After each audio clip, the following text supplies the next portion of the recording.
Bienvenue sur Africa 24. Au sommaire de l'Africa Tonight, la Libye au cœur des préoccupations.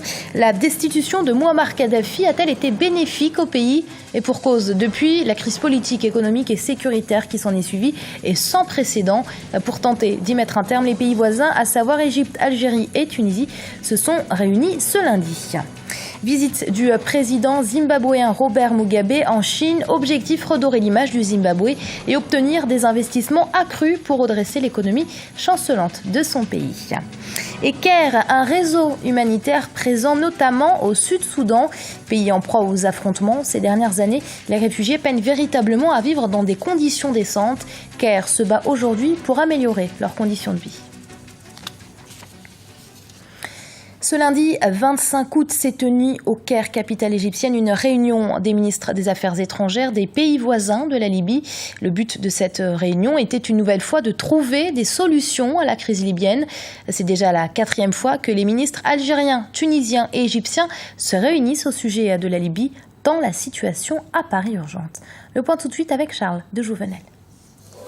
Une délégation des ministres des Affaires étrangères des pays voisins de la Libye a tenu une réunion dans la capitale égyptienne du Caire. Les ministres se sont réunis pour discuter des récents événements survenus en Libye et réfléchir aux moyens à mettre en œuvre afin de mettre fin à ce conflit. Ces dernières semaines, les affrontements entre les milices armées ont fait plus de 200 victimes et ont provoqué la fuite de milliers de réfugiés. L'ambassadeur libyen au Caire a lancé un appel à la communauté internationale afin de protéger les richesses libyennes, parmi lesquelles les champs pétrolifères et les aéroports. Ce qui s'est produit oblige chacun à se mettre au travail pour arriver à un cessez-le-feu immédiat et mettre fin à la souffrance humanitaire que vivent à l'heure actuelle nos frères libyens. Il est crucial de suivre cette ligne de conduite car seul un dialogue national inclusif, incluant toutes les parties qui rejettent la violence et acceptent de rendre les armes, permettra d'arriver à un accord pour mettre fin à cette période de crise et ainsi se mettre sur la voie du développement et de la croissance à laquelle aspirent les Libyens.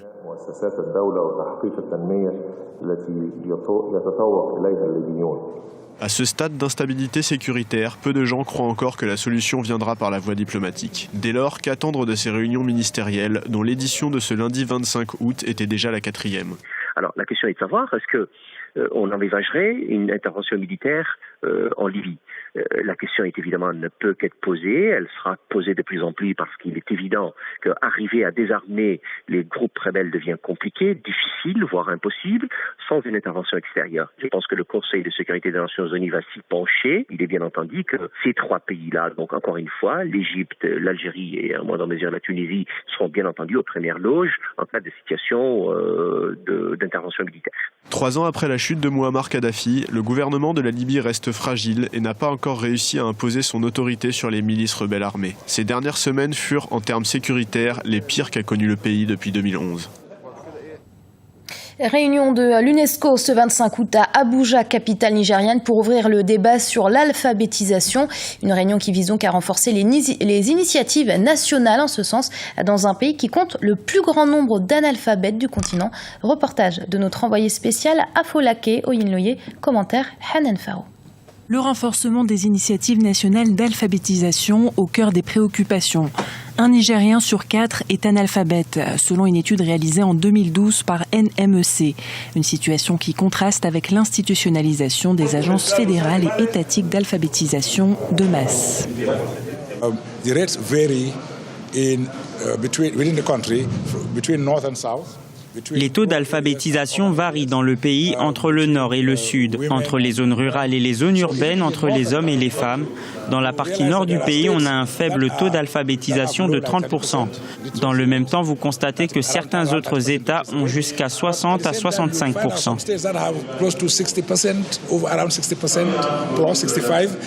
La Commission de l'éducation nationale de masse NMEC a été créée en mai 1991. Elle dispose de 6 bureaux de zone et d'un centre de documentation à Kano. Not only my state, but the entire country will benefit from this program if implemented to the fullest. Non seulement mon État, mais l'ensemble du pays bénéficiera de ce programme s'il est appliqué au maximum. L'éducation des adultes est un domaine sur lequel nous devons insister, parce que si vous éduquez les adultes dans ce pays, alors vous verrez que vous n'aurez pas affaire à ces enfants qui se promènent dans la rue dans le pays, ou les voir être impliqués dans des activités injustifiées au sein de la société. Car un parent instruit ne permettra pas à son enfant d'errer dans les rues ou de refuser d'aller à l'école.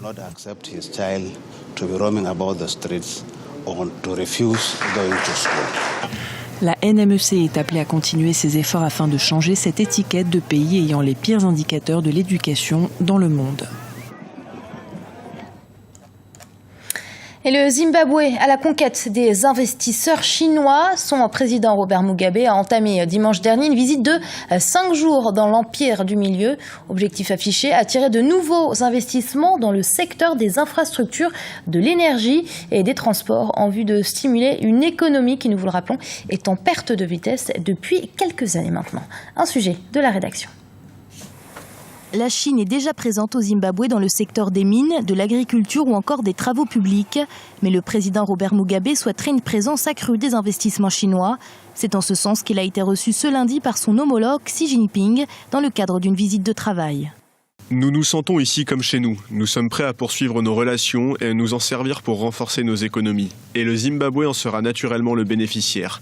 L'amitié traditionnelle entre la Chine et le Zimbabwe a été forgée en luttant de concert contre l'impérialisme, le colonialisme et l'hégémonisme occidental.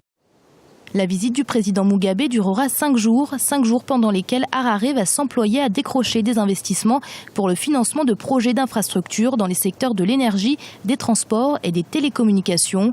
Il faut dire que la politique d'indigénisation entrée en vigueur en 2007 a largement découragé les bailleurs de fonds, un constat qui a poussé les autorités du pays à changer de cap. Les industries de base doivent fonctionner grâce à des Zimbabwéens dans la mesure du possible. Mais dans les cas où ils ne seraient pas assez compétitifs, on devra chercher d'autres partenaires extérieurs. Nous ne voulons pas d'une situation où acheter une orange serait 5 fois plus cher que de l'importer. On doit aussi prendre en considération qu'il faut protéger l'industrie et les inciter à alléger la fiscalité. Notre pays fera la différence et sera au même niveau que les autres industries.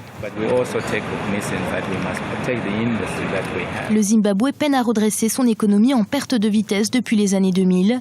Selon des économistes indépendants, le taux de chômage atteint désormais les 80% dans le pays. Mis à l'index sur le plan international pour non-respect des droits de l'homme, le président Robert Mugabe compte désormais sur le puissant soutien financier de Pékin.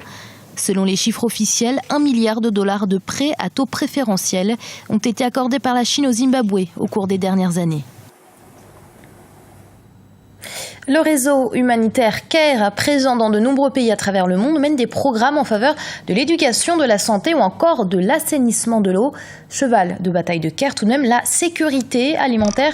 L'assurer fait en effet partie des objectifs du millénaire pour le développement et apparaît comme la clé de voûte pour tout pays qui aspire à se développer. Focus sur les actions de CARE au Sud-Soudan avec Florencia Saint-Poré. Permettre aux populations d'accéder à des services de santé et d'assainissement, c'est l'ambition du programme CARE. Le réseau humanitaire présent depuis 2013 au Sud-Soudan mène des programmes pour sensibiliser et lutter contre l'insécurité alimentaire.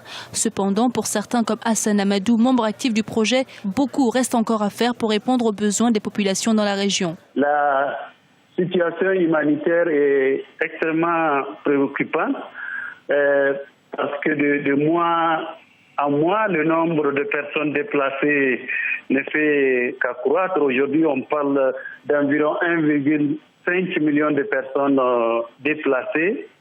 Et la situation sécuritaire est particulièrement alarmante parce que les deux parties au conflit ne sont pas encore arrivées à un accord définitif pour arrêter les hostilités sur le terrain. L'organisation appelle également les États des pays voisins et la communauté internationale à renforcer la sécurité alimentaire et à favoriser la paix entre les deux États soudanais en conflit depuis 3 ans. Je pense que d'une manière générale, la communauté internationale et les États de la région qui sont bien conscients de l'impact de la crise doivent encore redoubler plus d'efforts pour amener tous les acteurs à comprendre qu'il n'y a pas de développement possible dans un pays quel qu'il soit sans la paix. Et il n'y a pas de paix dans une région tant que un pays aussi grand que le Soudan du Sud, grand par la superficie, mais aussi par ses relations avec les pays voisins. Donc la région ne peut pas être stable tant que des pays comme le Soudan du Sud ne sont pas en paix. Pour l'heure, le programme CARE a lancé un appel au don de 15 millions de dollars pour aider 300 000 personnes sur les 12 prochains mois. Accra, capitale ghanéenne, a abrité les 23 et 24 août dernier le festival de rue Chalwot, un rendez-vous annuel qui réunit depuis 2011 des artistes issus de plusieurs disciplines comme la musique, la danse, l'art urbain ou encore la photographie. Objectif de l'événement, raconter des histoires authentiques africaines afin de valoriser l'image du continent. Ibrahim Dindiaye. C'est ici à Jamestown, un quartier portuaire, que s'est tenue la 4e édition du Chalwot Street Art Festival. Exposition de graffiti et de photographie, projection de films, pièces de théâtre et sport extrême ont rythmé le festival 2 jours durant. Pour les organisateurs, c'est l'occasion de faire du Ghana une vitrine du continent africain.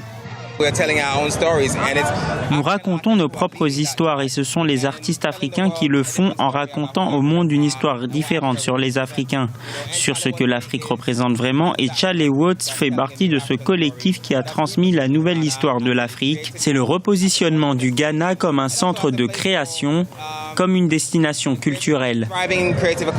Le virus Ebola qui touche l'Afrique de l'Ouest a failli avoir raison de l'événement.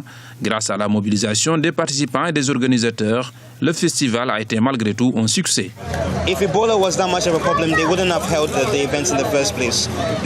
C'est un grand événement, mais à cause du virus Ebola, le festival aurait pu être annulé parce que les manifestations de masse sont l'une des causes de la propagation de la maladie. Mais je ne pense pas que cela nous ait touchés. Beaucoup de gens sont prudents, ils se lavent les mains régulièrement et se serrent moins la main.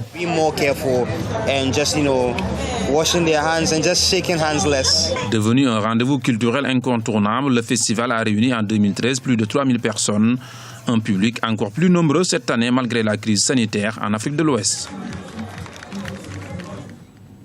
Et c'est la fin de ce journal. Merci de l'avoir suivi. Restez sur Africa 24. L'info continue.